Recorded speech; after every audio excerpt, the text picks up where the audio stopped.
আসসালামু আলাইকুম বন্ধুরা, আপনাদেরকে আরেকটি জিনিস আমরা দেখাই। আপনারা হয়তো শহরে থাকেন, আপনারা সব জিনিস লক্ষ্য করতে পারেন না।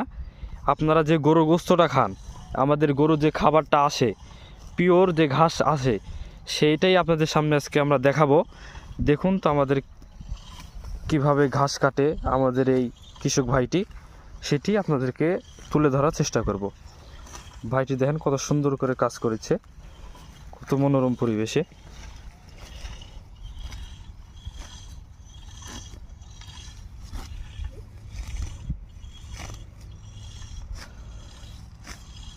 আসসালামু আলাইকুম ভাই।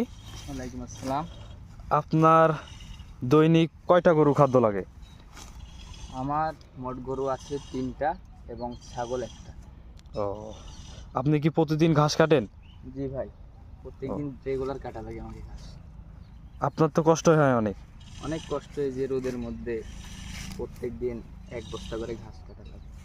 পুলিশ আর পেজটি ফলো করে নিয়ে শিখে দেবেন, একটু সাহায্য করবেন। সবাই আমার এই পেজটি ফলো করবেন এবং ইউটিউব চ্যানেলটি সবাই সাবস্ক্রাইব করবেন। ভিডিওটি টেনে দেখবেন না, আস্তে আস্তে দেখবেন এবং সব কিছু শুনবেন, জানবেন বিষয়গুলো। আসসালামু আলাইকুম।